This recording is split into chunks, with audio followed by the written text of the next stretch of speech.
Hello everyone, మన కళ్ళ ముందు బ్లాక్ స్పాట్స్ కానీ చిన్న చిన్న లైన్స్ కానీ కదులుతూ కనిపిస్తుంటాయి. వాటిని ఫ్లోటర్స్ అంటారు.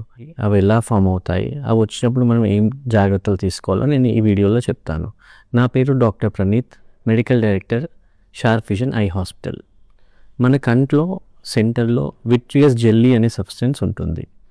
ఆ vitreous gel with age condense అవుతూ ఉంటుంది, అంటే హార్డ్ థికనింగ్ అవుతూ ఉంటుంది. అలాంటప్పుడు చిన్న చిన్న పార్టికల్స్ ఫామ్ అవుతాయి. అవే మన కంట్లో ఫ్లోటర్స్ లాగా తిరుగుతూ ఉంటాయి. మన ఐబాల్ ఎటు మూవ్ చేస్తే అటు కదులుతూ ఉంటాయి. వాటి ఫ్లోటర్స్ అంటారు. మోస్ట్ కామన్ కాసెస్ వచ్చేసి ఏజింగ్ ప్రాసెస్లో ఇది రెగ్యులర్గా అయ్యేది. ప్రతి ఒక్కరికి గ్రేయింగ్ ఆఫ్ హెయిర్ ఎలా అవుతుందో అలా విట్రియస్ జెల్ కూడా కండెన్స్ అవుతూ థిక్కెనింగ్ అయ్యే టైంలో మనకి ఫ్లోటర్స్ ఫామ్ అవుతూ ఉంటాయి. సెకండ్ అంటే హై మయోప్స్ అంటే మైనస్ పవర్ చిన్నప్పటి నుంచి ఎక్కువ ఉన్న వాళ్ళకి యంగ్ ఏజ్లోనే ఈ ఫ్లోటర్స్ కనిపిస్తూ ఉంటాయి. ఇంకా డయాబెటీస్ వాళ్ళకు కూడా విట్రియస్ డిటాచ్మెంట్ అంటే ఈ జెల్ డిటాచ్ అవుతూ ఉంటుంది త్వరగా.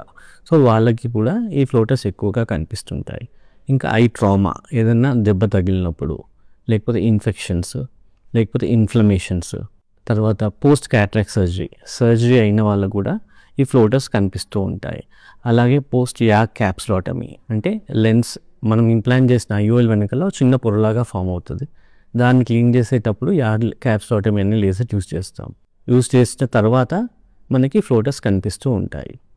సో ఫ్లోటర్స్ అనేది నార్మల్గా ఏజింగ్ ప్రాసెస్. బట్ కొన్నిసార్లు మాత్రం మనం జాగ్రత్త పడాలి. అది ఎప్పుడు అంటే సడన్గా మల్టిపుల్ ఫ్లోటర్స్, ఒకేసారి చాలా ఫ్లోటర్స్ కనిపించినప్పుడు మనం జాగ్రత్త పడాలి.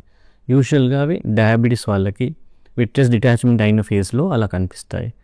కన్నుకు దెబ్బ తగిలినప్పుడు నరం కట్ అవుతుంది అని మాట వింటాం కదా, యూజువల్గా దాన్ని రెటినల్ డిటాచ్మెంట్ అంటారు. అలాంటప్పుడు కూడా మల్టిపుల్ ఫ్లోటర్స్ వస్తాయి. అలా ఫ్లోటర్స్ వచ్చినప్పుడు మనం ఇమీడియట్గా డాక్టర్ దగ్గరికి వెళ్తే దాని తగ్గ చిన్న టేర్స్ అవుతే చిన్న లేజర్ ట్రీట్మెంట్ చేస్తారు, లేదు అంటే సర్జరీ చేస్తారు.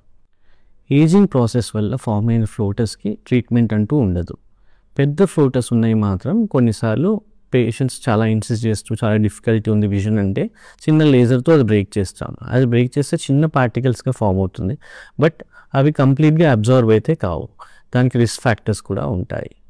కొంతమంది యంగ్ ఇండివిజువల్స్కి హై మయోప్స్కి యంగ్ ఏజ్లోనే విజువల్ డిస్టర్బెన్సెస్ వస్తాయి ఎక్కువ ఫ్లోటర్స్ ఉండడం వల్ల.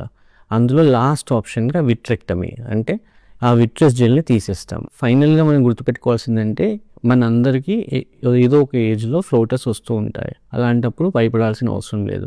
కానీ జాగ్రత్త పడాల్సిన టైం ఏంటంటే సడన్గా మల్టిపుల్ ఫ్లోటర్స్ వస్తే మాత్రం ఇమ్మీడియట్గా డాక్టర్ దగ్గర చూపించుకోవాలి. Thank you.